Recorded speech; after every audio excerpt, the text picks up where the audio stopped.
Bismillah. Assalamualaikum warahmatullahi wabarakatuh.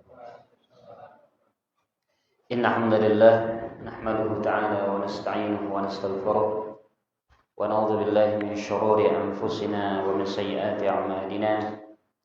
May yahdihillahu fala mudilla lahu wa may yudlil fala hadiya lahu. Asyhadu an la ilaha illallah wahdahu la syarika lahu wa asyhadu anna Muhammadan 'abduhu wa rasuluhu sallallahu alaihi wa ala alihi wa sahbihi wa sallam tasliman katsiran. Amma ba'd.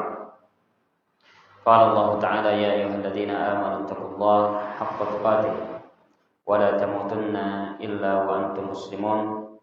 Wa qala 'azza wa jalla ya ayyuhalladzina amanu taqullaha wa qulu qawlan sadida yuslih lakum a'malakum ويغفر لكم ذنوبكم ومن يطع الله ورسوله فقد فاز فوزا عظيما. أما بعد فإن أصدق الحديث كلام الله عز وجل وخير الهدي هدي محمد صلى الله عليه وسلم وشر الأمور محدثاتها فإن كل محدثة بدعة وكل بدعة ضلالة وكل ضلالة في النار. أعاذني وإياكم من الضلالة والنار. Ikhwani, azani wa azakumullah wa barakallahu fikum. Alhamdulillah kita bisa berkumpul di tempat yang mulia ini. Tidak lain kita melangkahkan kaki kita ke tempat yang mulia ini untuk tujuan yang sangat agung, sangat mulia. Allah Subhanahu wa taala perintahkan kepada kita, tidak lain untuk kita sama-sama mendalami syariat Allah Subhanahu wa taala. Nabi alaihi salatu wassalam bersabda dalam satu hadis, "Majtama'a qaumun fi baitin min buyutillah yatluna kitaballah wa yatadarasuna bainahum illa nazalat 'alaihim as-sakinah wa ghashiyatuhum ar-rahmah wa haffathum al-malaikah wa dzakarahumullah fi ma indah." Tidaklah satu kaum berkumpul di salah satu rumah dari rumah-rumah Allah, dan mereka berkumpul tidak lain untuk membaca ayat Allah dan mempelajari di antara mereka, kecuali kata Nabi alaihi salatu wasallam akan turun di tengah-tengah mereka as-sakinah, ketenangan, ketenteraman. Kemudian akan diliputi dengan rahmat Allah dan akan disebutkan di sisi makhluk Allah yang mulia, jadi di sisi para malaikat, kebaikan-kebaikan orang yang mau belajar, mau mengkaji ilmu agama. Maka ini satu kenikmatan, satu keutamaan ya, yang Allah Subhanahu wa taala berikan kepada kita, dimudahkan untuk kita duduk di majelis yang lain. Alhamdulillah. Dan mungkin ini kali pertama di sini ya. Ahlan wa sahlan. Wa surur biliqaikum ya. Masyaallah di sini maksudnya barakallahu fikum. Ana senang ya bertemu ikhwah sekalian di tempat yang mulia ini. Dan jazakumullah khair husnudzannikum ya, atas persangkaan baik antum kemudian mau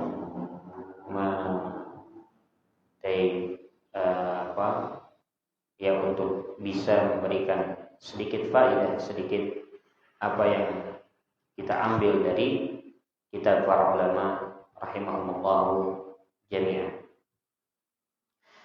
Ikhwani azani wa azakumullah barakallahu fikum. Sebagaimana yang sudah diiklankan dari kajian yang kita akan bahas berkaitan dengan tazkiyatun nufus ya. Tazkiyah an-nufus. Tazkiyah, apa makna tazkiyah? Tazkiyah itu adalah pensucian ya, tazkiyah An-nufus yakni jiwa, pensucian jiwa. Nah, ini secara bahasa ya, secara yang mudah untuk menerjemahkan makna tazkiyatun nufus. Jadi tazkiyah az-zaka itu pembersihan, an-nufus yakni jiwa. Ya, jamak dari nafsun an-nufus. Nah, ini bertolak dari ayat yang Allah Subhanahu wa taala firmankan dari surat Asy-Syams, ya. Dari surat Asy-Syams, yang mana Allah Subhanahu wa taala di awal ayat bersumpah dengan makhluk-makhluknya, ciptaan-ciptaannya. Ya. Kemudian di ayat tersebut, ya pada ayat yang ke-7 berarti ya, Allah Subhanahu wa taala bersumpah dengan wa nafsi wa ma sawwaha. Wa nafs wa ma sawwaha, dan demi jiwa dan apa yang Allah Subhanahu wa taala ya ciptakan. Allah sempurnakan ciptaannya. Allah sempurnakan ciptaannya. Wa nafsi wa ma sawwaha. Apa yang Allah ciptakan daripada jiwa kita ini. Kemudian Allah Subhanahu wa taala tekankan lagi di ayat yang berikutnya, fa'alhamaha fujuraha wa taqwaha. Dari jiwa-jiwa tersebut Allah Subhanahu wa taala berikan ilham, petunjuk, fujuraha wa taqwaha. Mana yang fujur, yang jelek, dan mana yang menghantarkan kepada ketakwaan. Ya. Di dalam pembahasan al-fitrah as-salimah, fitrah yang masih bersih ya. Kalau seandainya fitrahnya itu bersih, seseorang bisa membedakan mana kebaikan, mana kejelekan. Ya, mana kebaikan, mana kejelekan. Bahkan Al-Imam Ibnu Qayyim, atau nggak salah Syekhul Islam, saya lupa lagi, disebutkan di sana dalam satu kitab berkaitan dengan pembahasan ini, ketika dalam membahas tentang al-haq, al-mail ilal haq, yakni seseorang yang condong kepada kebenaran. Ya, di situ disebutkan bahwa secara asal fitrah yang salimah itu mencintai al-haq, ya, dia menginginkan al-haq dan mencintainya. Ini secara apa? Fitrah salimah. Kenapa? Karena Nabi alaihi salatu wassalam di dalam hadis pun menegaskan hal tersebut. Apa kata Nabi alaihi salatu wassalam? Kullu mauludin yuladu 'alal fitrah. Setiap diciptakan itu diciptakan di atas fitrah. Maksudnya apa? Fitrah salimah, tauhid. Seseorang berada di atas ya kebenaran. Seseorang berada di atas keyakinan untuk beribadah kepada Allah Subhanahu wa taala. Ini fitrah salimah. Fitrah salimah. Dan yang merusak fitrah itu tidak lain adalah fa'abawa, orang tua ya, yang menjadikan dia apa? Yahudi, Nasrani atau Majusi. Ya. Jadi kalau kita kembali kepada fitrah salimahnya, dia tahu mana yang hak, mana yang batil, mana yang menuju kepada kebaikan, mana yang menuju kepada kejelekan.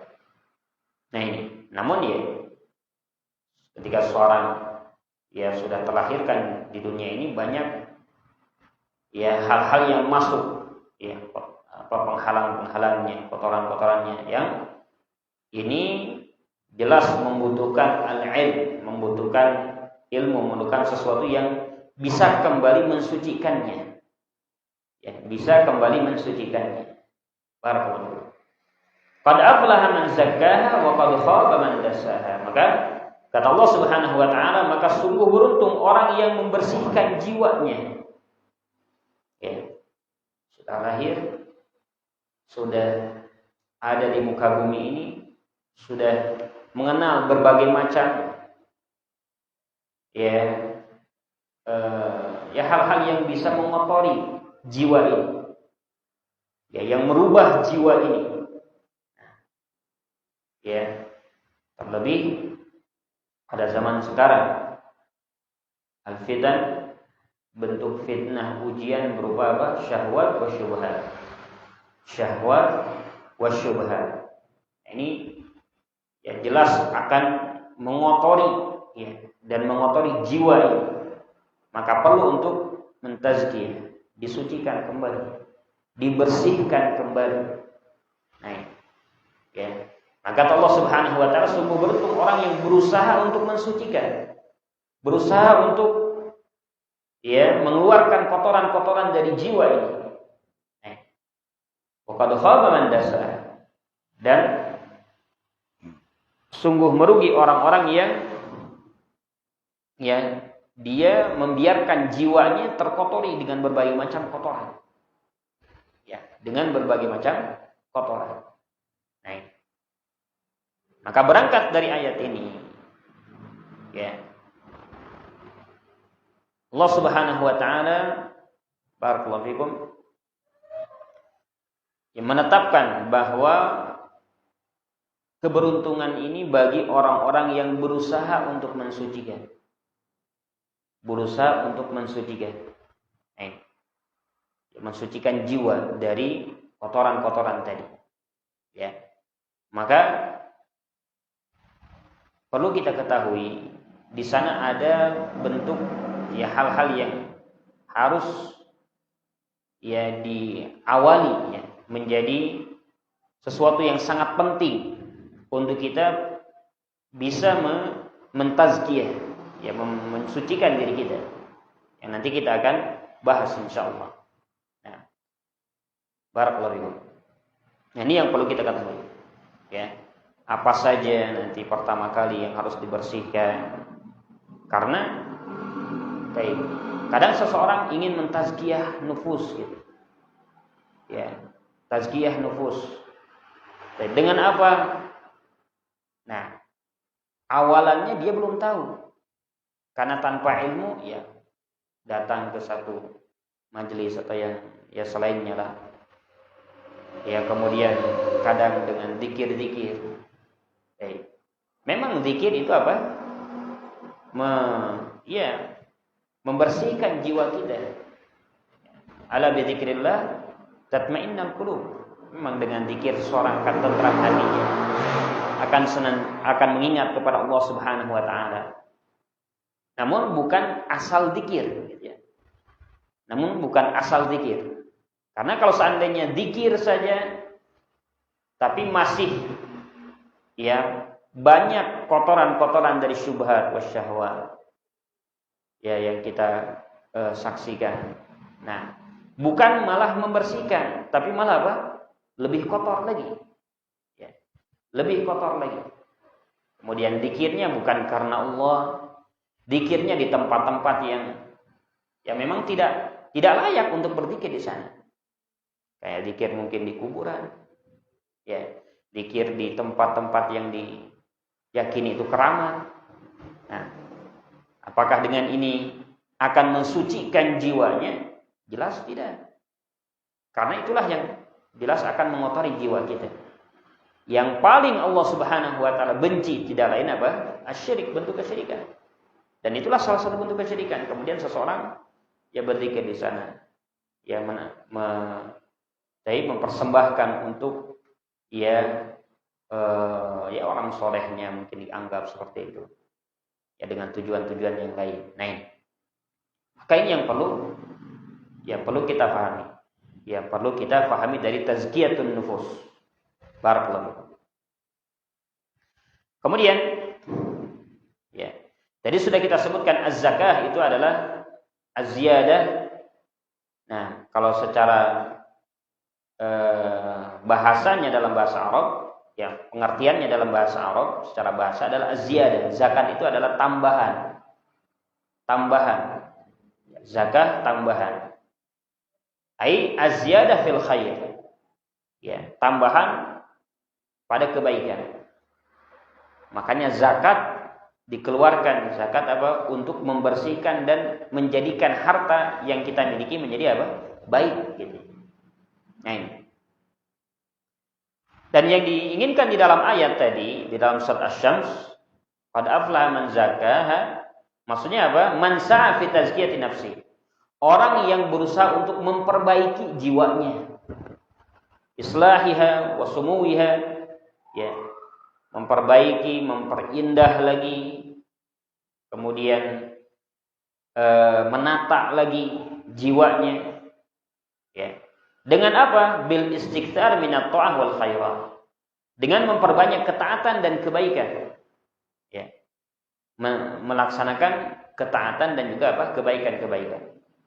Kemudian dengan cara meninggalkan berbagai macam kejelekan. Berbagai macam kejelekan, kemaksiatan. Yang mana dengan itu tahaqqaqa falahu. Yang dengan itu terwujudkan apa yang diinginkan dari tazkiyatun nufus. Ya. Hatinya jadi bersih, jiwanya jadi bersih. Barakallahu, dan terjauhkan dari berbagai macam kotoran. Nah, ini. Barakallahu. Berbeda dengan apa yang disebutkan ayat yang berikutnya, wa qad khaba man dassaha. Ya, sungguh telah merugi orang yang mengotori jiwa ini. Ya, at-tadnis, yakni tadnis, tadziyah, dassaha, yakni dari tadziyah. Tadziyah itu al-ikhfa, yakni menyembunyikan, mengotori. Ya. Maka orang yang berbuat maksiat itu telah mengosongkan, mengotori jiwanya. Dengan apa? Dengan melakukan berbagai macam dosa. Ya, kemudian menceburkan dirinya pada hal-hal yang radha'il, yang rendahan. Ya. Yang rendahan. Nah, ini. Melakukan perkara-perkara yang itu aib bagi dirinya. Yang menjadikan jiwanya itu nadani'ah, yang rendah, wadi'ah, ya, munhattatan, yang ya di bawah, di dasar, ya di bawah kerendahannya, jiwanya. Barakallahu. Oleh karena itu, ya sungguh sangat merugi orang-orang yang seperti ini. Sungguh sangat merugi orang-orang yang seperti ini, yang mana terus jiwanya dipenuhi dengan berbagai macam kotoran, ya, berbagai macam kotoran. Nabi alaihi salatu wassalam menyebutkan di dalam satu hadis yang berkaitan dengan perumpamaan maksiat itu seperti apa? Titik hitam, ya, titik hitam. Ya, nah di dalam hati kita, di dalam jiwa kita ini, kalau seandainya kita melakukan satu maksiat, akan berbekas dengan apa? Titik hitam, nuktatun sauda. Kalau yang disebutkan Nabi SAW, nuktatun sauda itu titik hitam. Ya. Kalau seandainya terus dia lakukan, terus akan hitam kelam hatinya, jiwanya, sehingga apa? La ya'rifu ma'rufan wa la yunkiru munkaran illa min hawa, illa ma ushriba min hawa. Dia tidak mengenal yang baik, yang jelek kecuali sesuai dengan apa? Hawa nafsunya. Sesuai dengan hawa nafsunya. Ini dikatakan jelek di dalam syariat, namun secara hawa nafsunya itu baik, nggak diterima, ya. Ataupun sebaliknya, karena ya yang menjadi tolak ukurnya sudah menjadi hawa nafsunya. Kenapa hal itu bisa terjadi? Ya tadi jiwanya sudah hitam kelam, ya. Sudah hitam kelam karena berbagai maksiat, dosa yang telah dia lakukan. Barakallahu. Baik. Wal Imam Ibnu Qayyim rahimahullah menjelaskan di dalam Al-Fawaid di sini, beliau mengatakan fan nufus asy-syarifah la tarda min al-asya' illa bi'alaha. Kalau seandainya jiwanya itu jiwa yang mulia, ya, jiwa yang baik, dia tidak riba kecuali sesuatu yang memiliki tingkatan yang tinggi, ya, amalan yang tinggi, memiliki sifat-sifat yang mulia, yang tinggi, ya, dan seterusnya dari hal-hal yang baiklah, yang mulia. Wa afdaliha, yang paling utamanya, wa ahmadiha, yang paling terpujinya amalan tersebut. Ahmadiha akibatan. Nah, inilah jiwa menunjukkan jiwa yang baik, ya, jiwa yang baik. Berbeda dengan nufus ad-dani'ah tadi, jiwa yang kotor, maka dia tuhram haula ad-dana'ah, tahum haula ad-dana'ah. Ya, seputaran yang rendahan, amalan rendahan, perbuatan rendahan, akhlak yang rendahan, seperti itu. Diibaratkan kata Ibnu Qayyim, taqau 'alaiha kama yaqa'ud dzubab 'alal aqdhar. Dia akan hinggap di kejelekan-kejelekan tersebut sebagaimana hinggapnya dzubab, lalat di atas kotoran. Ya. Nah, jarang mungkin kita melihat lalat di atas tempat yang bersih, wangi, dan seterusnya. Yang namanya lalat ya di sampah, di tempat-tempat yang kotor, ya ada kotoran di sana, nah disitulah. Ya.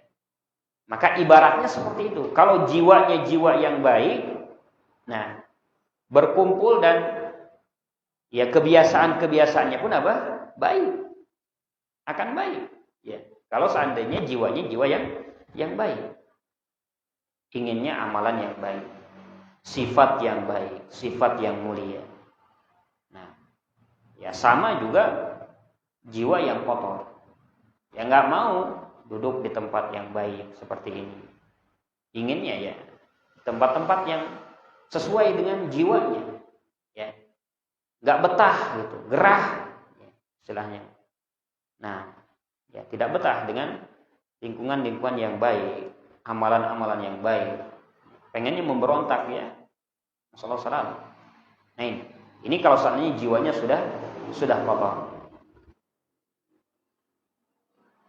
Fan-nafsu syarifah al-'aliyah la tarda bil-dhulm wala bil-fawahish. Maka jiwa yang mulia, yang tinggi tidak ridha dengan kezaliman. Tidak ridha juga dengan al-fawahish, kekejian-kekejian. Wala bis-sarakah. Tidak pula ridha dengan apa? Sarakah. Ya, mengambil barang orang lain, berkhianat, sudah dikasih amanah nih, khianat ya. Nah, ini sifat yang jelek, dan ada pada jiwa yang jelek pula biasanya seperti itu. Li'annaha akbar min dzalika wa ajal. Ya. Nah, maka jiwa yang mulia, jiwa yang suci tadi, yang dibersihkan tadi, dia lebih meminta yang lebih akbar wa afdal wa ajal, yang lebih mulia dan lebih besar dari itu, yang lebih besar dari itu, ya kebaikan, nah ketaatan kepada Allah, ya akhlak-akhlak yang mulia, itu yang dicari, ya itu yang dicari oleh jiwa yang baik.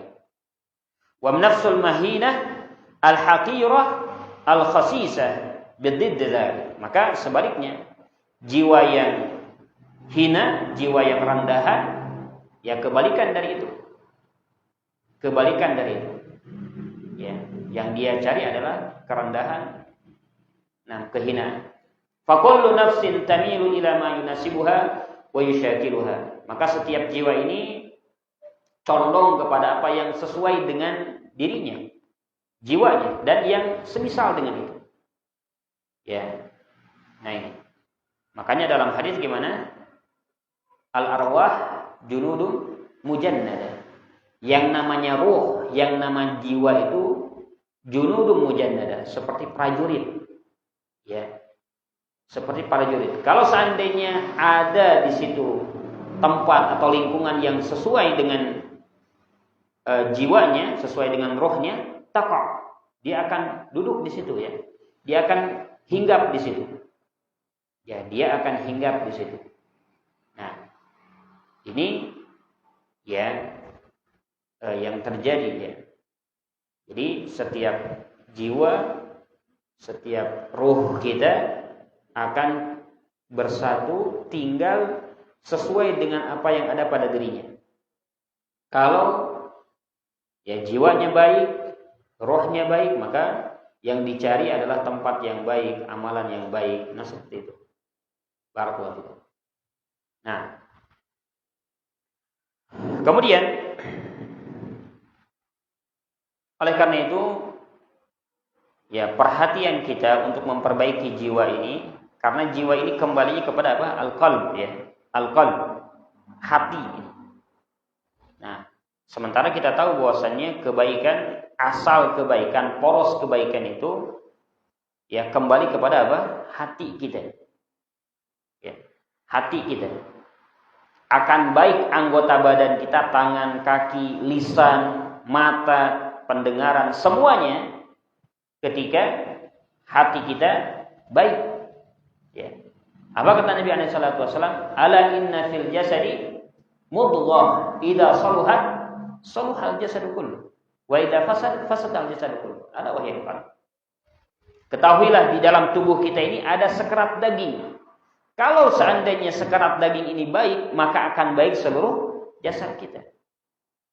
Namun kalau seandainya sekerat daging ini sudah rusak, maka akan rusak seluruh jasad kita. Ala wahiyal qalb. Ketahuilah yang demikian itu apa? Hati. Hati kita. Jadi semua tergantung kepada hati kita ini, jiwa kita ini. Ya, tangan bisa melakukan hal perbuatan dengan tangannya itu atas perintah hati kita.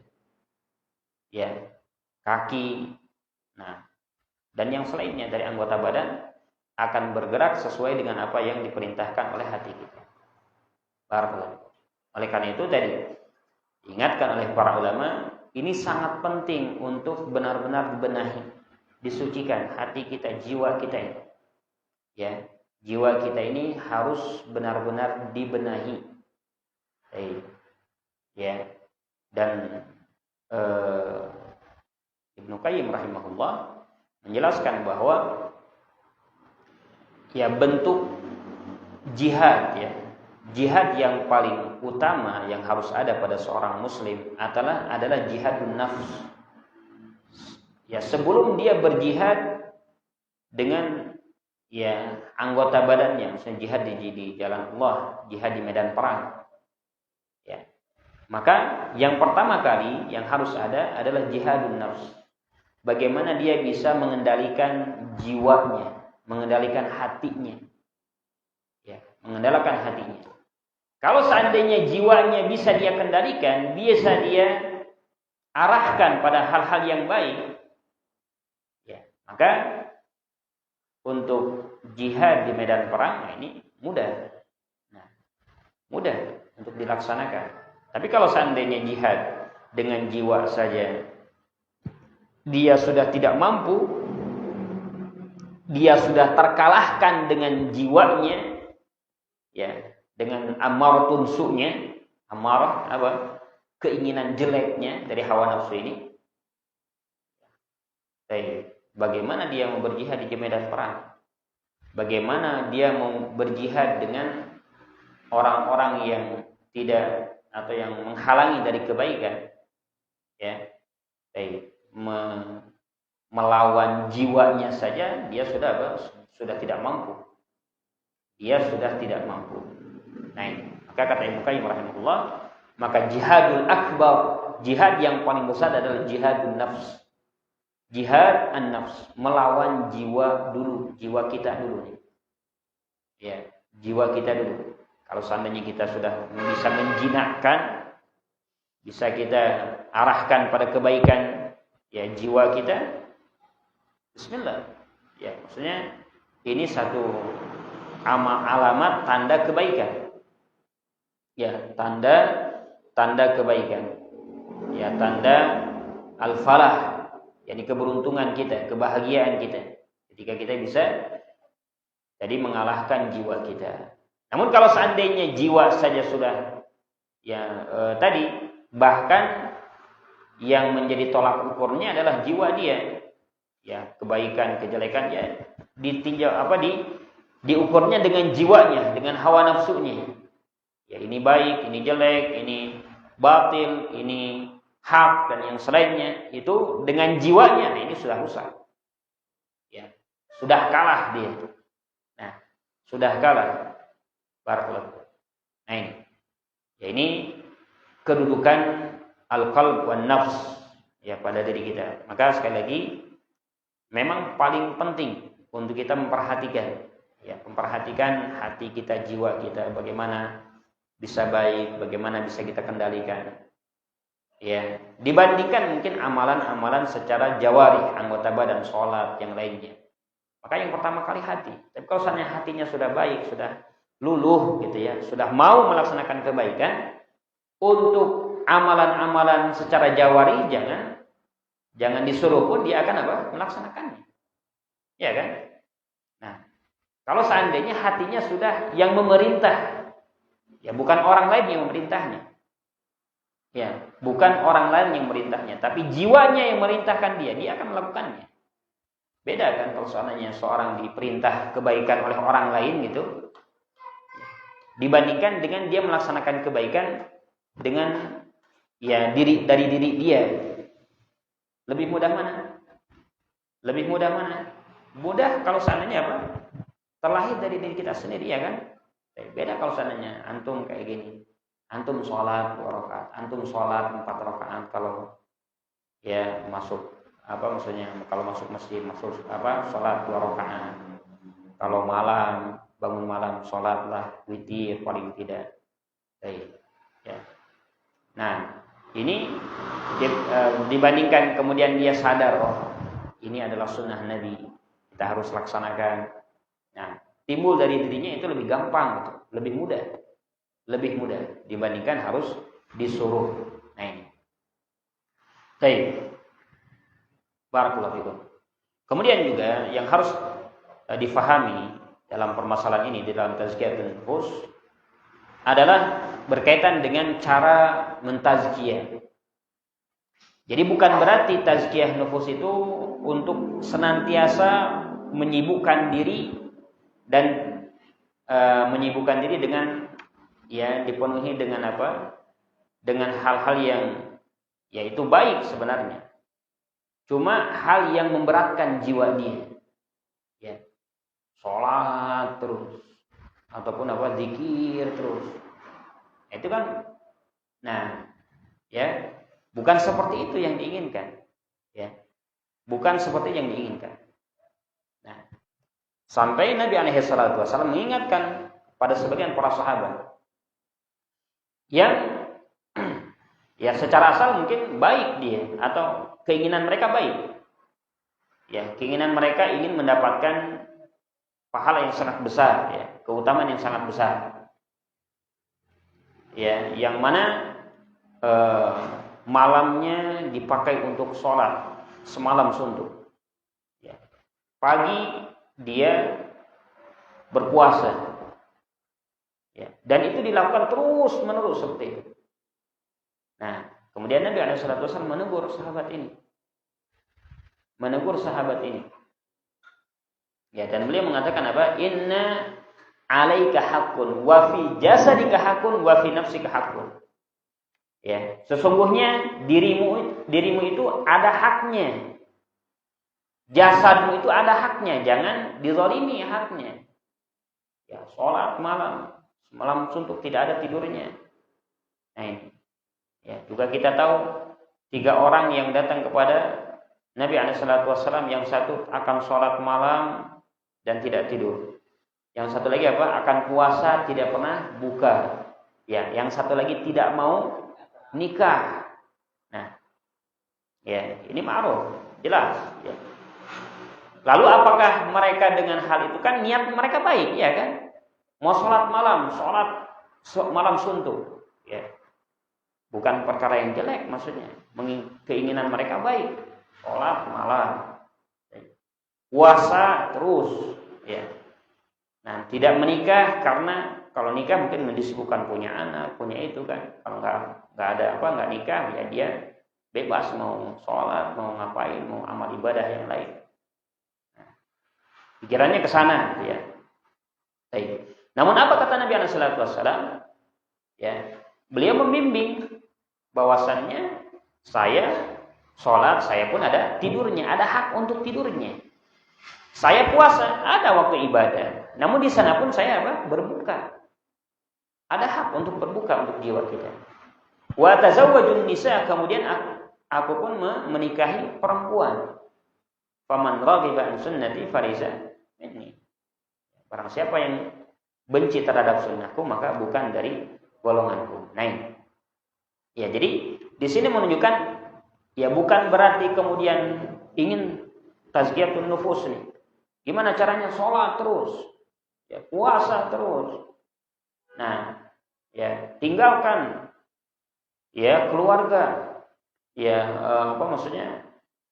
Ya asingkan maksudnya untuk dia beribadah. Tinggalkan keluarganya untuk beribadah. Bukan seperti itu. Ya, bukan tasydid 'ala nafs, ya, bukan memberatkan jiwa juga. Ya, bukan memberatkan jiwa ketika seseorang ingin tazkiyatun nufus. Bukan juga ya tadi tazkiyatun nufus ini memberikan jiwa ini ya sesuai dengan keinginan dia. Mau jalan-jalan, terus jalan-jalan. Kapan ibadahnya gitu. Mau ya melakukan amalan-amalan yang dia inginkan sesuai dengan keinginan dia, rohah terus, ya santai terus. Nah, ini juga bukan seperti itu. Maka yang paling baik, yang paling benar tazkiyatun nafs itu bil masalik asy-syar'iyyah. Dengan jalan-jalan yang disyariatkan, at-tawassut wal i'tidal. Jadi pertengahan, tidak kemudian tadi yang ekstrim gitu, ibadah terus. Tidak ada waktu untuk apa? Nah, maksudnya ya untuk dirinya sendiri tidak ada. Ya. Tapi tawassut pertengahan, ada waktu untuk ibadahnya, ada waktu untuk memberikan hak kepada diri kita, makan, minum, dan bergaul dengan dengan istrinya, dengan anaknya. Ada waktunya. Jadi tidak berlebihan, tidak pula mengentengkan. Ya, pokoknya asal bahagia, asal senang. Apapun dimakan, apapun dilakukan, apapun dikerjakan. Nah, ini juga salah. Ya, bukan juga mengkang. Ya, mengkang, ini enggak ibadah, ini enggak boleh, ini ya, tapi tawassut tadi. Sekali lagi ini yang diajarkan. Ya. Tawassut pertengahan. Ya, pertengahan. Sesuai dengan apa yang telah diajarkan oleh Nabi SAW. Ada jalan-jalan syar'iyyah, ya. Ada jalan-jalan yang disyariatkan oleh Nabi SAW. Maka di sini ya kita masuk kepada kaidah yang pertama di antara kaidah yang muhimmah, yang sangat penting, yang akan membantu kita untuk mentazkiyatun nafs, untuk mensucikan diri kita, ya. Dan menjauhi dari perkara-perkara yang mengotori jiwa kita ini. Tidak lain yang pertama adalah at-tauhid. Ya. Mentauhidkan Allah Subhanahu wa taala. Mentauhidkan Allah Azza wa Jalla.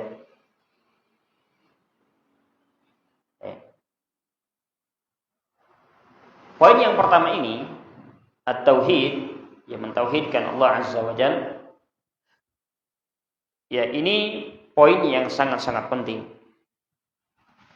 Poin yang sangat-sangat penting. Ya. Yang dengan tauhid ini Allah Subhanahu wa taala menciptakan manusia, menciptakan makhluk, ya, menciptakan makhluk. Yang mana Allah Subhanahu wa taala berfirman di dalam surat Adz-Dzariyat yang sering kita dengar, "Wa ma khalaqul jinna wal insa illa liya'budun." Tidaklah kami menciptakan atau aku menciptakan jin dan manusia kecuali untuk apa? Beribadah. Ya, beribadah. Nah, ini tujuan penciptaan makhluk manusia, al-jin wal ins, adalah mentauhidkan Allah Subhanahu wa taala. Mentauhidkan Allah Azza wa Jalla. Kemudian dakwah yang disuruh oleh para nabi dan para rasul tidak lain apa? Tauhid. Walaqad ba'atsna fi kulli ummatin rasulan an i'budullaha wajtanibut taghut. Kami telah mengutus pada setiap umat satu utusan, satu rasul, Apa yang harus disampaikan oleh setiap rasul tadi? Ani'budullah, mengajak seluruh umat untuk beribadah hanya kepada Allah dan menjauhi yang namanya tauhid. Yang namanya tauhid. Ya. Maka tauhid awal ma wajibu 'ala al-insan lidukhul fi dinil Islam. Ini poin pertama yang menjadikan seseorang masuk ke dalam Islam. Ya, yang masuk ke dalam Islam. Nah, dan awal kali yang harus diseru oleh setiap dai yang menyeru, yang berdakwah di jalan Allah Subhanahu wa taala, maka yang pertama kali yang harus diseru kepada umat tidak lain adalah untuk semuanya beribadah hanya kepada Allah Subhanahu wa taala. Sebagaimana Nabi alaihi salatu wassalam ketika memerintahkan siapa? Mu'adz bin Jabal. Mu'adz bin Jabal ke negeri Yaman. Maka perintah Nabi alaihi salatu wassalam di dalam berdakwah kepada Mu'adz, awal yang harus engkau sampaikan kepada mereka apa? Ayyuhillallah, untuk mentauhidkan Allah. Untuk mentauhidkan Allah Subhanahu wa taala. Ini awal tazkiyatun nufus. Ya. Nah, yang paling tentunya yang paling membutuhkan untuk tazkiyatun nufus, untuk membersihkan jiwa ini, ya tidak lain, ya pertama kali mereka orang-orang kufar, ya kan, orang-orang kafir. Ya. Maka pertama kali yang didakwahkan oleh Mu'adz bin Jabal, ya, yang mana ketika itu yang beliau hadapi di negeri Yaman itu dari kalangan siapa? Yahud wan Nasara, ahlul kitab, ya, ahlul kitab secara umum. Orang-orang Yahudi dan Nasrani. Ya. Maka tazkiyah untuk mereka, ya, pembersihan untuk mereka adalah dengan tauhid. Ajak mereka untuk beribadah kepada Allah. Ajak mereka untuk benar-benar memurnikan ibadah hanya kepada Allah Subhanahu wa taala semata. Baik. Ya. Kemudian oleh karena itu di sini Allah Subhanahu wa taala menjanjikan orang-orang yang tidak membersihkan jiwanya dengan tauhid. Ya. Orang-orang yang tidak membersihkan jiwanya dengan tauhid. Ya. Yang pertama kali harus dibersihkan dengan tauhid. Kemudian orang-orang yang tidak mau membersihkan jiwanya dengan tauhid wal iman, ya, dan membersihkannya dengan iman, bil adzab wasyadid, maka akan diancam, dijanjikan dengan azab yang sangat pedih pada hari kiamat nanti.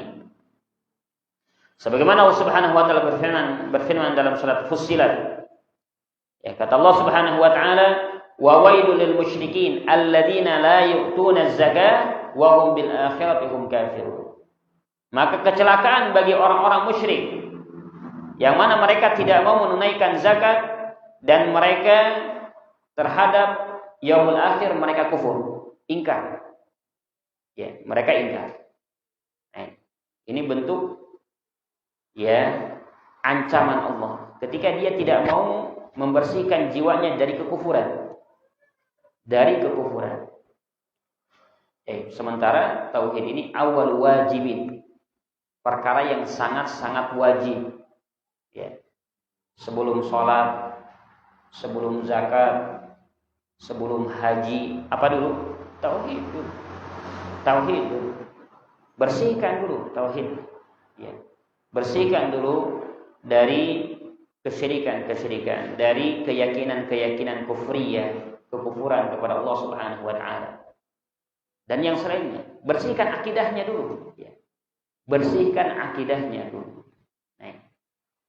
Nah, maka ini yang paling terpenting, ya. Ini yang paling terpenting tadi yang sudah kita sebutkan. Kadang seseorang ingin tazkiyah nufus, ingin membersihkan jiwa, tapi tidak dimulai dari akidah. Ya, tidak dimulai dari akidah. Maka yang ada bukan bersih. Ya. Yang ada makin kotor jiwanya. Nah, makin kotor jiwanya. Ya. Mengajak kepada hal-hal yang yaitu bertentangan jelas dengan agama. Jelas dengan syariat ini. Baik itu menghalalkan darah kaum muslimin contohnya. Ya, menghalalkan darah kaum muslimin. Nah, ya, yang masih menegakkan sholat, masih ya melaksanakan syariat-syariat yang lain. Namun dikarenakan mereka terjatuh ke dalam dosa, ya kemudian diyakini mereka telah kufur, telah keluar dari agama. Nah ini kalau seandainya tidak diawali dengan akidah, ya dibersihkan akidahnya, ya ataupun ya orang-orang yang tadi terjatuh, ya diawali tazkiyatun nufusnya, membersihkan jiwanya dengan zikir. Ya, dibawa kemana nantinya yang ada malah ya zikir di tempat-tempat yang dianggap itu keramat dan seterusnya. Barakallahu fikum. Yang akhirnya jatuh ke dalam kekufuran, kesyirikan. Ya bukan malah bersih ya jiwanya, namun lebih kotor lagi. Maka sekali lagi ini ancaman dari Allah Subhanahu wa taala. Wa wailul lil musyrikin. Kecelakaan bagi orang-orang musyrik, orang yang melakukan kesyirikan kepada Allah Subhanahu wa taala. Kalau sudah dalam keadaan seperti ini, ya, kufur kepada Allah Azza wa Jalla, apapun yang diperintahkan ya tidak akan dilaksanakan. Zakatnya. Nah, keimanan kepada akhiratnya. Ya. Sallallahu alaihi wasallam. Qala Ibnu Taimiyah rahimahullah, dikatakan oleh Syekhul Islam Ibnu Taimiyah rahimahullah di tafsiril ayat, di dalam menafsirkan ayat tadi dalam surat Fussilat, hiya at-tauhid wal iman alladhi bihi yazkul qalb. Dia kata beliau, dia adalah tauhid. Dia adalah tauhid dan keimanan yang dengan itu, dengan tauhid dan keimanan itu akan membersihkan hati. Akan membersihkan hati. Nah, di awalnya tauhid dulu. Makanya kalau pernah mungkin melewati apa yang dijelaskan oleh Syekh Muhammad Ibn Nasir Al-Albani rahimahullah, ya ada dalam kitab Tasfiyah wa Tarbiyah. Tasfiyah itu sama pensucian. Ya, pensucian. Maka ya beliau menegaskan pensucian yang pertama kali adalah apa? Akidah. Pensucian akidah. Ya, tasfiyah, tazkiyah sama. Ya, pensucian yang pertama kali tidak lain yang perlu diperhatikan adalah pensucian akidah kita, keyakinan kita. Nah ini. Maka di sini kata Syekhul Islam, at-tauhid wal iman, yang mana dengan itu akan membersihkan hati kita. Fa innahu yatadammanu nafyul ilahiyyah ma siwal haq minal qalb.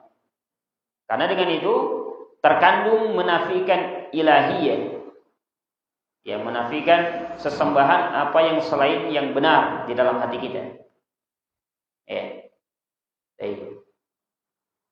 Perintahnya perintah selain Allah, dia akan apa? Dia akan menolaknya.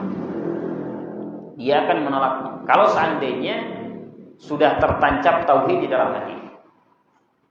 Siapa yang menyuruh? Nah, misalkan pemimpin fulan, orang fulan, maka dilihat dulu di dalam Al-Quran atau dalam perintah Allah dan Rasulnya. Kalau seandainya tidak ada, nah, ya ngapain juga dilaksanakan. Baik. Wa itsbatul ilahiyatil haq fil qalb, dan menetapkan ilahiyah, penyembahan yang benar di dalam hati hanya untuk Allah Subhanahu wa taala. Hanya untuk Allah Azza wa Jalla. Wa huwa haqiqatu la ilaha illallah wa hadza aslun ma tazku bihil qulub. Dan itu adalah hakikat la ilaha illallah, kalimat tauhid la ilaha illallah, dan inilah asal dari pensucian hati. Pensucian hati. Ketika kalimat la ilaha illallah itu sudah tertancap di dalam hatinya. Jadi bukan secara lisan saja seseorang mengucapkan apa? La ilaha illallah. Banyak mengucapkan la ilaha illallah. Nah, Bahkan Syekh Muhammad bin Abdul Wahhab rahimahullah, yang beliau menjelaskan di dalam kitabnya ada tafsir kalimat tauhid. Tafsir kalimat tauhid dan dijelaskan oleh para ulama di antara Syekh Shalih Fauzan, ya, dan disyarah oleh para ulama yang lain. Bagaimana di sana ditegaskan bahwa tidak cukup seseorang hanya mengucapkan la ilaha illallah. Yang diinginkan di sini apa? Yafham makna, memahami apa maknanya. Memahami maknanya.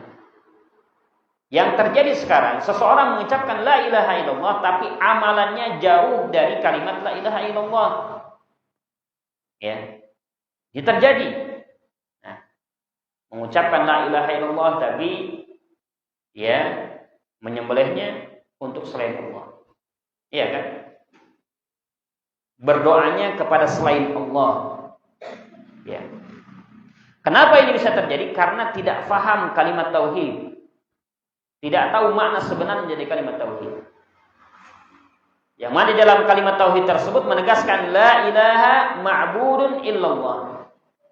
Tidak ada ilah yang berhak untuk disembah kecuali Allah Subhanahu wa taala. Maka seluruh bentuk penyembahan, bentuk ibadah, ketaatan, baik itu yang dilakukan oleh hati kita, oleh amalan anggota badan kita, oleh lisan kita, semuanya harus dipersembahkan hanya untuk Allah.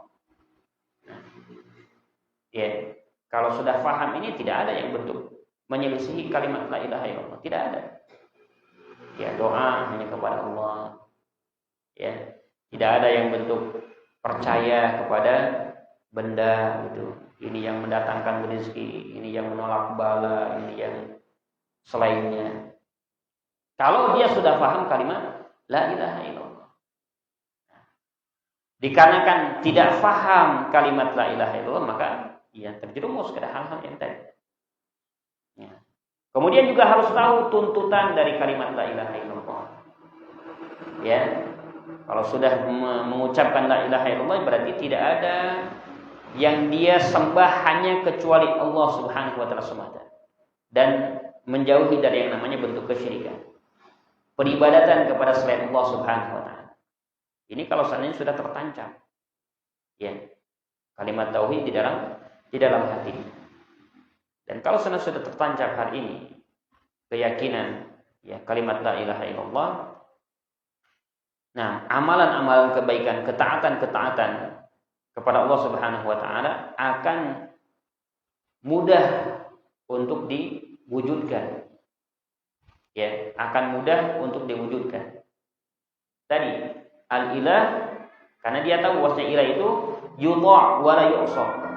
Ya, ilah itu adalah sesembahan yang harus ditaati dan jangan dimaksiati. Ya. Ilah itu adalah zat yang harus ditaati, jangan dimaksiati. Nah, kalau ya sudah paham kalimat tauhid ini. Kemudian juga disebutkan di sini oleh Imam Ibnu Qayyim rahimahullah. Beliau menjelaskan qala aktsarul mufassirin minas salaf wa man ba'dahum hiya tauhid syahadatu an la ilaha illallah wal iman alladhi bihi tazkul qalbu wa huwa aslu kulli zakatin wa nama'in. Menafsirkan ayat tadi, ya, bahwasanya kebanyakan kalangan mufassirun dari kalangan salaf terdahulu dan yang setelahnya, yang dimaksud itu adalah at-tauhid, syahadatu an la ilaha illallah. Ya, wa wailul lil musyrikin alladzina la yutuna zakata wa hum bil akhirati hum kafirun. Yang dimaksud adalah mereka tidak mau melakukan tauhid, mentauhidkan Allah Subhanahu wa taala. Wal iman alladzi bihi yazkul qalb. Mereka tidak mau beriman yang mana dengan keimanan itu akan membersihkan hatinya. Wa huwa aslu kulli zakatin wa nama'in. Dan ya, keimanan itulah landasan asal setiap zakat, kesucian dan juga nama. yakni pertumbuhan, maksudnya tumbuh, ya, menambah kebaikan, menambah kebaikan. Itu dari keimanan asalnya, dari keimanan kepada Allah Subhanahu wa taala. Barakallahu. Nah ini, ya, maka jelas sekali lagi Asal yang harus dibenahi, pertama kali yang harus disucikan adalah keyakinan yang benar, tauhid yang benar. Ya, tauhid yang benar. Karena tauhid ini bagaikan apa? Pondasi dasar. Ya. Ibarat bangunan, maka keyakinan tauhid itu bagaikan pondasinya. Pondasinya. Ya. Sebagus-bagus bangunan, kalau pondasinya rusak, itu tidak akan apa? Tidak akan lama. Hasilnya akan roboh, ya kan? Akan hancur.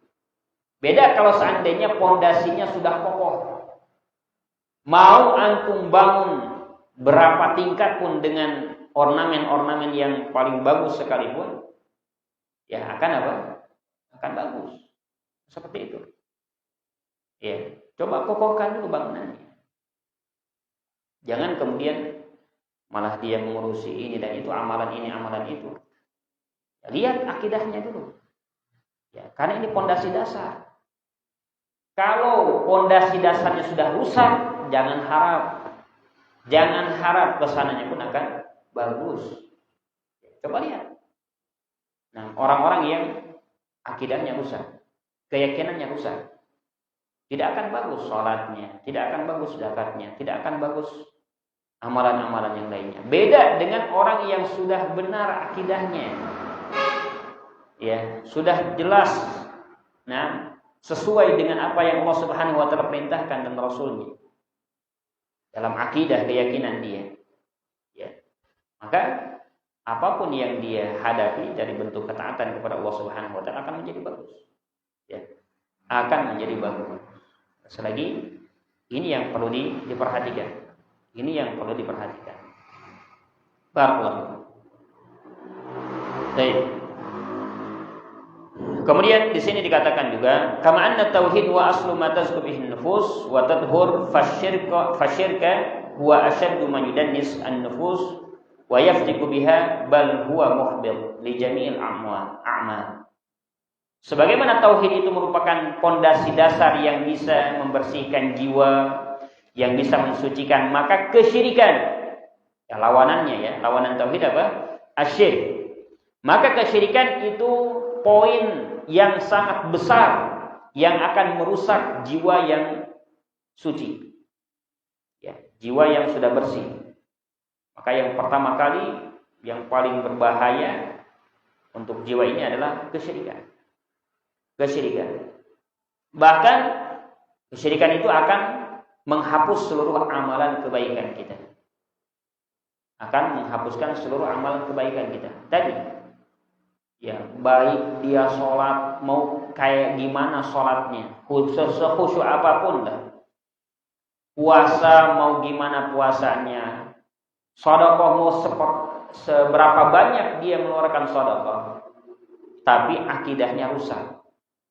Ya, masih dia meyakini ada yang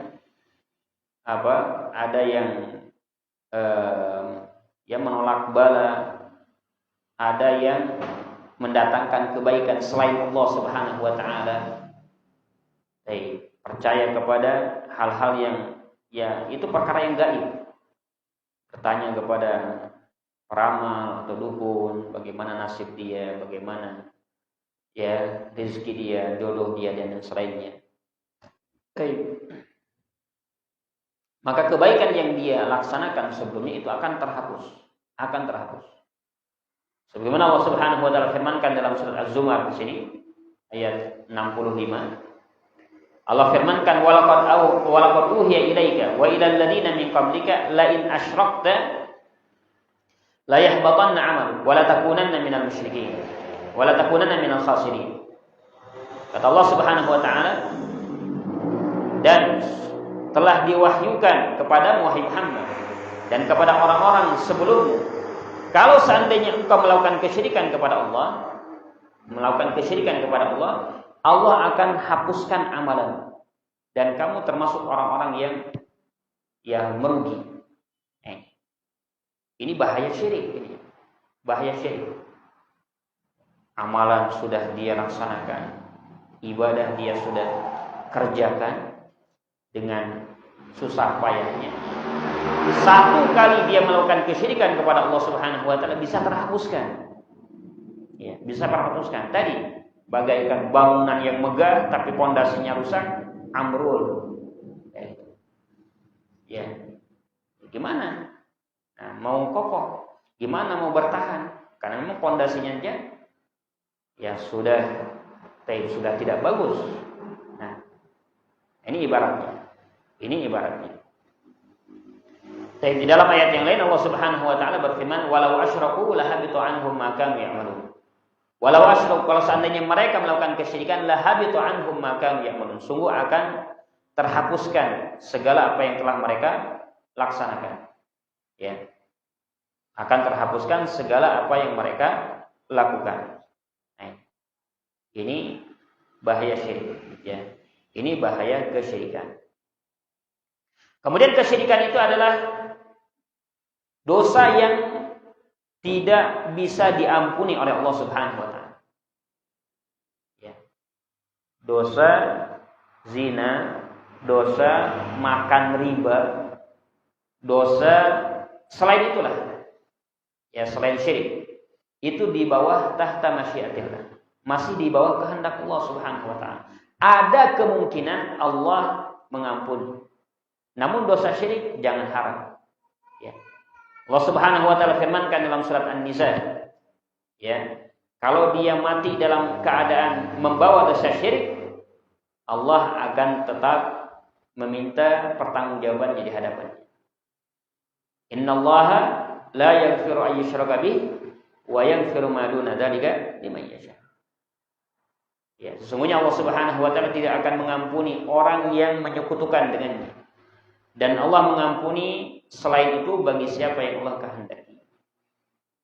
Bagi siapa yang Allah Subhanahu wa taala kehendaki. Ini dosa syirik.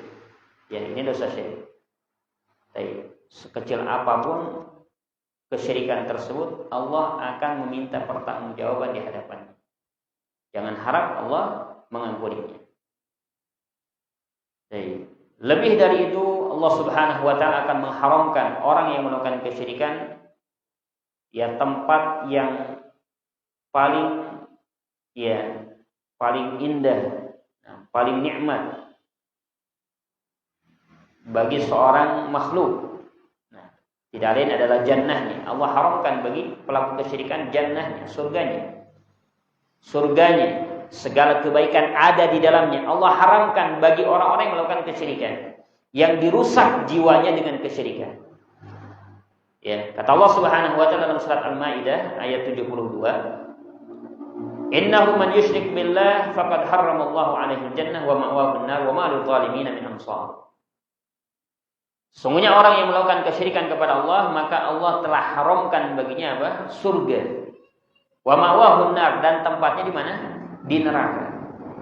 Wa ma lil-zalimin min ansar, dan tidak ada bagi orang-orang yang zalim penolong pun. Ya, tidak ada bagi kaum orang-orang yang zalim penolong pun. Kezaliman yang paling besar tidak lain adalah al-kufr, kesyirikan kepada Allah. Inna syirka la dzulmun adzim. Sesungguhnya syirik itu adalah kezaliman yang paling besar. Ya. Dari ayat-ayat tadi jelas bahwa sesuatu yang akan sangat mengotori jiwa itu adalah apa? Syirik. Ya. Selain dari maksiat yang lain. Maka yang pertama kali jauhi kesyirikan. Kalau mau jiwa kita bersih, jauhi kesyirikan. Jauhi kesyirikan. Apapun itu bentuk kesyirikan. Ya, bahkan bentuk keikhlasan kepada Allah Subhanahu wa taala dalam ibadah. Riya wa sum'ah. Ya. Setiap kita tidak ada yang bisa terjamin ya terlepas atau aman dari dua perkara ini. Riya wa sum'ah. Riya wa sum'ah. Dan ini salah satu bentuk kesyirikan, walaupun disebutkan ini syirkul asghar, syirik yang besar. Ya, syirik yang syirik yang kecil, syirik asghar. Syirik yang kecil, walaupun dikategorikan syirik yang kecil. Namun itulah kesyirikan. Itulah bentuk kesyirikan. Ketika seseorang beramal satu amalan ibadah, ya, namun niatannya untuk selain Allah, untuk dipuji lah, untuk terhindar dari cemoohan-cemoohan manusia. Jadi ketika dia melaksanakan satu ibadah itu bukan karena Allah, tapi untuk bebas dari cemoohan manusia. Biar nggak dibilang nggak sholat, biar nggak dibilang nggak, nah apalah, maka dia baru sholat. Bukan dia menghadirkan hatinya dia sedang sholat, sedang menghadap kepada Allah. Ini adalah perintah Allah. Ya, kita adalah hamba Allah, kita melaksanakannya karena ini perintah Allah Subhanahu Wa Taala. Nah, bisa terjadi seperti ini, atau sering terjadi hal ini bahkan pada seorang Muslim sekalipun. Nah, ya, niatan-niatan yang itu menyeleweng, menyimpang dari apa yang Allah Subhanahu Wa Taala inginkan. Ya, ingin didengar amalan-amalan kita, biar didengar oleh orang lain. Bagaimana? Barakallahu. Nah, ini sekali lagi niatan bentuk kesyirikan, walaupun kesyirikan yang kecil. Ya, bahkan Nabi SAW mengingatkan kepada kita bahwa kesyirikan yang kecil ini bahkan sesuatu yang tersembunyi. Nah, ini berkaitan dengan apa? Dengan hati kita. Iya kan? Seorang sholat, zakat, mengeluarkan sedekah. Nah, ya, tidak ada yang tahu antara dia dengan Allah Subhanahu Wa Taala. Makanya Nabi SAW mengibaratkan seperti apa? Semut hitam berjalan di batu hitam di kegelapan malam. Ya. Bisa kelihatan? Tidak bisa. Semut hitam di batu hitam di kegelapan malam. Ya. Maka antara dia dengan Allah Subhanahu Wa Taala. Kadang seorang melihat masya Allah, dia telah melakukan ini, dia bersedekah ini. Ya, tapi ya itu antara dia dengan Allah Subhanahu Wa Taala, antara dia dengan Allah Azza wa Jalla. Ya, nah, maka sekali lagi ini yang perlu benar harus diperhatikan. Bagaimana dia membersihkan jiwanya dari segala bentuk kesyirikan yang dikhawatirkan. Ya, yang dikhawatirkan apa yang Nabi SAW sabdakan di dalam satu hadis. Inna rajula la ya'malu bi amali ahlil jannah hatta ma yakunu bainahu wa bainah illa dira. Fa yasbiqu an kitab fa ya'mal bi amali ahlin nar fa yaquluha. Ya, dalam Arba'in Nawawi, ya. Nah, hadis dari Abdullah bin Mas'ud. Kadang seseorang beramal satu amalan yang baik, terus beramal dengan amalan yang baik. Hatta ma yakunu bainahu wa bainah illa zira, sampai tidak ada antara dia dengan jannah kecuali satu hasta. Namun ya, faiz bukan ayat kita ditulis sebagainya takdir, ya. Kemudian dia beramal dengan amalan kejelekan, kemudian dia masuk ke dalam neraka. Waliyadzubillah. Bagaimana hal ini bisa terjadi? Dijelaskan oleh para ulama. Ini bisa terjadi, ya bisa. Kenapa? Dikarenakan seseorang beramal dengan amalan kebaikan tersebut, dia tertipu oleh dirinya. Merasa aman, oh saya ini yang sudah tahu tentang syariat, saya akan aman dari ini dan itu. Waliyadzubillah, ya. Merasa ya surga itu milik dia, kuncinya di dia. Nah, ya semuanya nebeng, barakallahu. Ya. Nah ini. Namun Allah tunjukkan di akhirnya, Allah tunjukkan di akhirnya, fayamalu amali ahlin nar fayadkhuluha.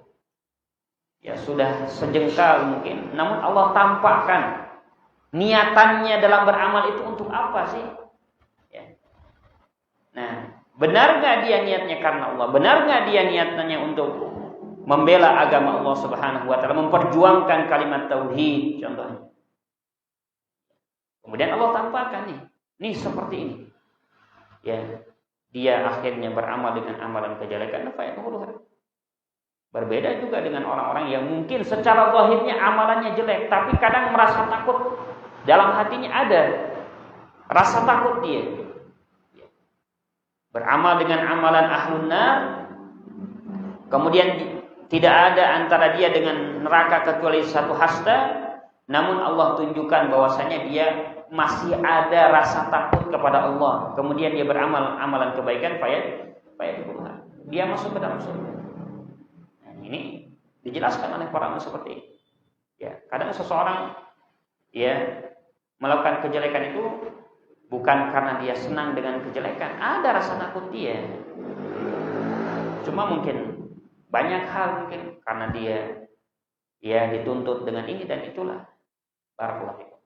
Ya.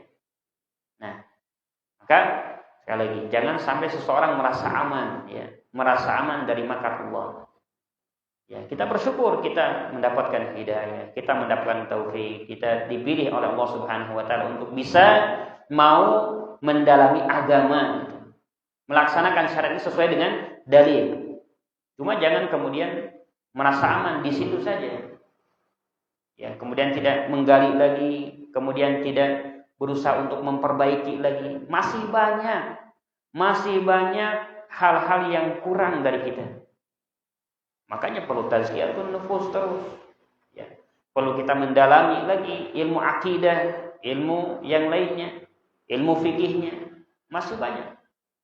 Ya, ilmu agama ini bagaikan apa? Bahrun bahur, kata para ulama. Bagaikan apa? Bahtera laut yang sangat-sangat luas. Nah, ya yang tidak akan bisa mencapai kepada tepinya. Ya, tidak ada yang mampu. Para ulama saja yang kesehariannya itu dengan ilmu diberi umur, ya yang Allah berikan kepada mereka 60 tahun, 70 tahun, berapa tahun lah. Kalau seandainya mereka minta umur segitu 2 kali lipat atau 3 kali lipat, kata mereka itu tidak cukup untuk apa? Untuk mempelajari seluruh ilmu agama. Ya, apalagi mungkin yang kita ketahui hanya apa? Seberapa mungkin nggak tahu ya dari ilmu agama ini. Ya, yang mana kita tahu bahwasanya ilmu agama ini sumber dari ya sesuatu yang akan menimbulkan rasa khasyah, rasa takut kita kepada Allah Subhanahu wa taala. Innama yakhsyallaha min ibadihi al-ulama. Hanyalah yang merasa takut dari hamba-hambaku tidak lain para ulama. Barakallahu fikum. Baik. Maka di sini ya sekali lagi kapanpun seseorang benar-benar mengikhlaskan, benar-benar memurnikan ya keyakinannya kepada Allah Subhanahu wa taala, membenahi akidahnya kepada Allah Subhanahu wa taala dan membersihkan dari berbagai macam bentuk kesyirikan, bentuk ya penyekutuan terhadap Allah Subhanahu wa taala, maka dia telah melakukan tazkiyatun nufus yang benar ya. Melakukan tazkiyatun nufus yang benar. Baik. Ya, karena dia mengawalinya dari tauhid, yang membersihkan tauhidnya, membenahi tauhidnya, kemudian dia benar-benar menjauhi yang namanya bentuk kesyirikan sekecil apapun amalan kesyirikan tersebut. Ya, maka dengan ini akan terwujudkan apa yang dia inginkan, dari zakatun nafs, ya sucinya jiwa. Ya, fala zakata li nafsi illa bi tahqiqit tauhid. Maka tidak ada kesucian jiwa kecuali dengan mewujudkan kalimat tauhid. Wa ifradullah azza wa jalla bil ibadah, dan mensucikan Allah Subhanahu wa taala atau mengesahkan Allah Subhanahu wa taala di dalam beribadah. Wa ikhlasul amal lah, dan mengikhlaskan amalan hanya untuknya. Sebagaimana Allah Subhanahu wa taala firmankan, ala lillahi dinul khalis. Ya, dan hanyalah bagi Allah Subhanahu wa taala agama yang murni. Baik, barakallahu fikum. Sekali lagi, ini kaidah yang pertama yang harus kita pahami ya dalam tazkiyatun nufus. Coba perbaiki dulu keyakinan kita kepada Allah. Ya. Perbaiki dulu keyakinan kita kepada Allah dan bersihkan dari berbagai macam bentuk kesyirikan, kekufuran kepada Allah Azza wa Jalla. Nah, barakallahu. Mungkin sampai sini dulu yang bisa ana sampaikan. Mungkin kalau seandainya ada pertanyaan, ya ana buka. Silakan kalau ada yang mau bertanya. Fadhal. Silakan. Silakan. Apa?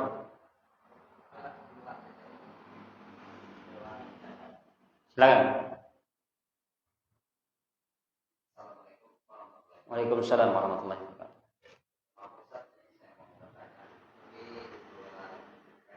Ya.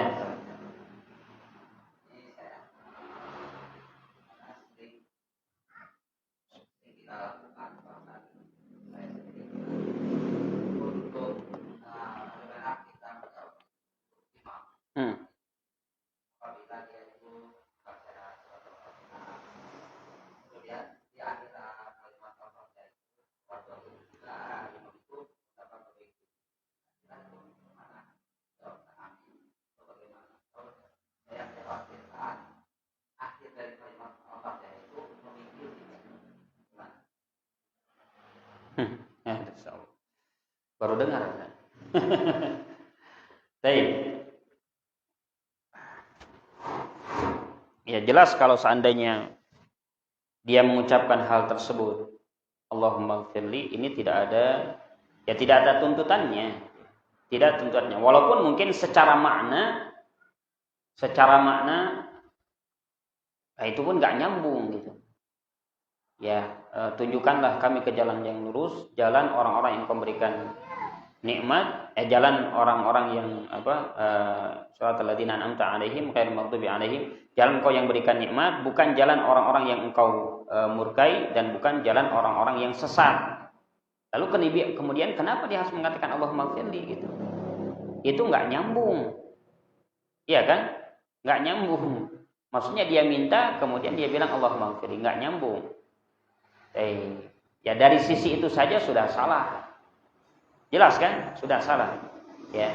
Yang harusnya dia mengucapkan amin, yang itu yang diajarkan oleh Nabi alaihi salatu wassalam, kemudian dia mengucapkan Allahumma gfirli. Ya. Maka ya tinggal kalau seandainya bisa dia ingatkan kepada imamnya, ya dikasih tahu dengan baik, ya bagi dia seperti itu. Ya dia sampaikan semampu dia. Tapi kalau seandainya memang ya dikhawatirkan hal tersebut bisa bisa madhar, bisa menimbulkan fitnah, ya gimana lagi gitu ya. Barakallahu fikum. Ya kita doakan kebaikan, doakan hidayah kepada orang yang seperti ini. Tapi ya secara syariatnya tetap kita mengucapkan aminnya ya amin gitu. Kalau seandainya imam sudah mengucapkan waladhdallin, maka faqulu amin. Ucapkanlah amin. Allah a'lam. Adapun dia mengucapkan Allahumma gfirli, ya itu dosa dia, berarti apa? Ya amalan dia gitu ya. Amalan dia. Kalau kita sebagai makmum ya kita mengucapkan amin. Allah a'lam. Itu mungkin Pak ya. Ada yang lain? Fadhal. Waalaikumsalam. Apakah kalau misalkan kita melewati tempat keramaian, kita merasa takut akan ada apa gitu, kita harus bersihkan kita. Takut akan apa? Misalkan ada gangguan apa gitu, kita harus bersihkan kan. Ayo juri gitu. Jogi. Insyaallah. Ya, rasa takut. Nah, memang ada beberapa bentuk rasa takut ya. Jadi kata para ulama ada bentuk rasa takut yang sifatnya tabi'i. Jelas ini hal yang tidak, maksudnya bukan perkara yang seorang tercela dengannya gitu ya. Kalau itu sifatnya tabi'i. Ya kayak seorang takut kepada musuh, kepada hewan buas, ini sesuatu yang wajar saja. Ya, tapi kalau seandainya rasa takut yang melazimkan untuk dia tunduk kepada zat yang dia takuti, menghambakan kepada yang dia takuti, maka inilah bentuk kesyirikan. Gitu. Kalau seandainya dia persembahkan kepada selain Allah, takut kepada penghuni gunung ini contohnya, ya, maka dengan rasa takutnya dia berikan sesembahan berupa sembelihannya atau apanya. Baik. Ya. Kalau misalkan takut dengan ya itu was-was kayaknya. Mungkin was-was ya masuknya. Was-was, tapi jangan juga diikuti yang nantinya ya terjatuh nanti ke dalam kesedihan karena tempat keramat takut ya harus buang apa dulu gitu ya, kasih apa dulu sesajen, kasih kopi pahit dan apalah. Ini jadinya bentuk kesyirikan jadinya. Jadinya bentuk kesyirikan. Allah a'lam. Barakallahu. Ada yang lain? Silakan. Assalamualaikum warahmatullahi wabarakatuh.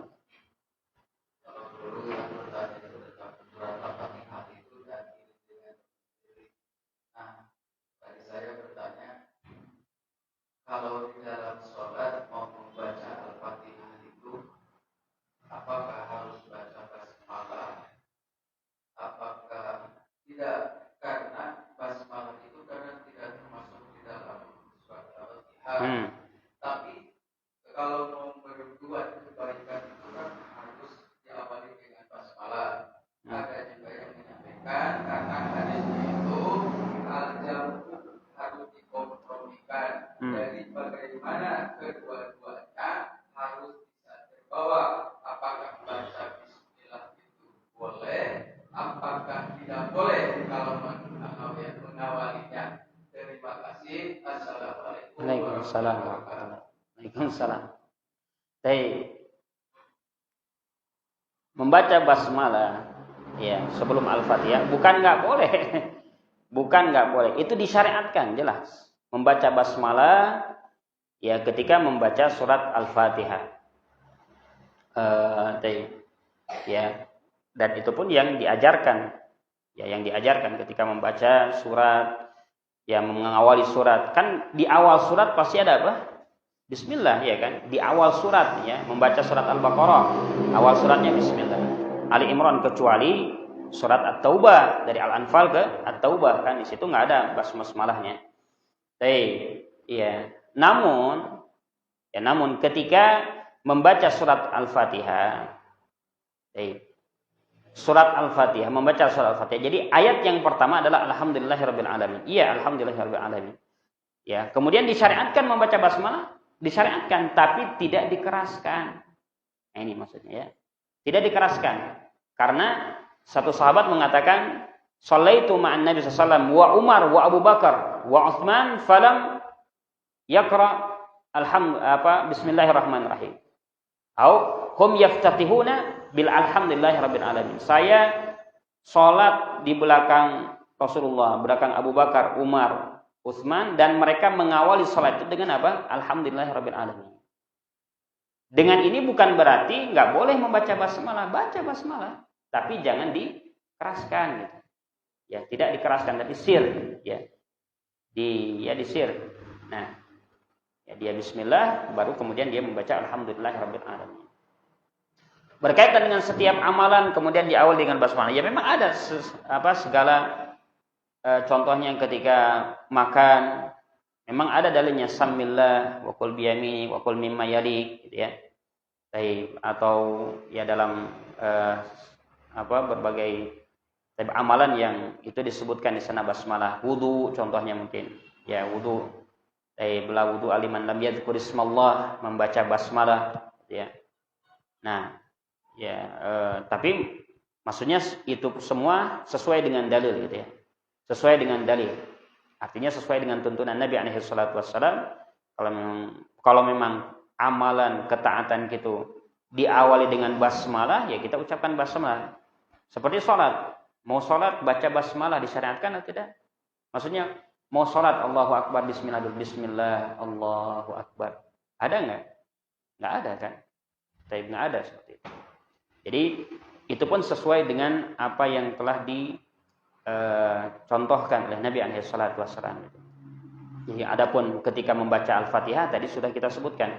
Maksudnya disyariatkan membaca basmalah tapi disirkan.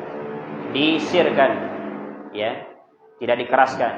Adapun amalan-amalan kebaikan yang lainnya memang ada sebagian syariat yang memang dicontohkan untuk kita membaca basmalah di sana. Tapi kemudian tidak semua dikepukul rata karena hadis yang mengatakan kullu amrin dibarin la yubda'u bihi bi bismillah fa huwa aqta au abtar. Nah, setiap amalan yang tidak diawali dengan basmalah, ya kebaikan atau ketaatan, tidak ada diawali dengan basmalah, maka amalan tersebut ya tertolak atau terputus barokahnya. Nah, ini disebutkan oleh para ulama hadisnya hadis yang lemah, ya. Hadis yang sangat lemah. Nah, jadi tidak bisa menjadi sandaran. Ya, jadi tetap sesuai dengan dalil. Kalau seandainya di sana ada tuntunan untuk kita membaca basmalah, ya basmalah. Kayak makan, minum, jelas ada tuntunan untuk kita basmalah dulu. Itu Pak mungkin ya. Jadi kesimpulannya hadis al-jam itu dihukumkan jadi baca basmalah tapi disirkan. Iya, insyaallah. Iya, barakallahu. Insyaallah. Ada yang lain? Mungkin?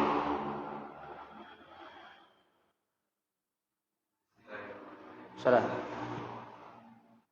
Untuk menjaga hati yang bersih disampaikan diantaranya dari kita hal yang lain Ustaz agar hati kita bersih, istiqomah bisa bersih. Ya sebenarnya kan awal gitu ya, tahapan awal, pondasi awal. Ya, yang nantinya berujung ya semuanya. Ya tidak boleh suudzon, tidak boleh apa istilahnya melakukan maksiat-maksiat yang lainnya kayak mungkin menggunjing orang, membicarakan kejelekan orang ataupun hasad kepada orang. Baik, ya. Yang ya pada intinya juga penyakit-penyakit hati kayak hasad. Ini hasad ya. Juga ini yang sangat mengotori jiwa kita. Ya, karena kalau seandainya dia melihat saudaranya mendapatkan kebaikan kemudian dia merasa benci, ya itulah hasad gitu ya. Itulah hasad. Dan dia tidak akan merasa tenang kalau seandainya saudara-saudaranya mendapatkan kebaikan dari Allah Subhanahu wa taala, keutamaan dari Allah Subhanahu wa taala. Akan terus gelisah. Itu diantaranya. Nah, jadi kalau seandainya dia sudah yakin Allah yang memberikan, kan tadi tauhid, Allah yang memberikan. Mau apa lagi gitu ya? Mau apa lagi? Mau hasad itu kan hak Allah memberikan kepada siapapun. Mau menentang takdir Allah, ketetapan Allah ya kepada hambanya. Kalau seandainya dia bertauhid kepada Allah, ya tentunya dia akan apa? Dia akan bertobat, akan kembali. Oh ya memang itu adalah hak Allah. Itu ya pemberian Allah. Maka tidak ada campur tangan kita, tidak ada hak untuk kita campur tangan dengan Allah kemudian benci dan seterusnya. Nah, ini mungkin ya. Barakallahu. Wallahu a'lam. Mungkin ini cukup mungkin. Kalau cukup ya mungkin ini yang bisa ana sampaikan pada siang hari ini. Mudah-mudahan apa yang tadi disampaikan banyak manfaatnya dan mohon maaf kalau seandainya banyak kekeliruan ataupun kesalahan yang ana sampaikan. Ya mudah-mudahan Allah Subhanahu wa taala memberikan barakah kepada kita semuanya dan ya memberikan berbagai macam keutamaan kepada kita dan Allah Subhanahu wa taala memaafkan segala dosa yang telah kita lakukan. Subhanakallah bihamdika asyhadu an la ilaha illa anta astaghfiruka wa atubu ilaik. Walhamdulillah. Wassalamualaikum warahmatullahi wabarakatuh.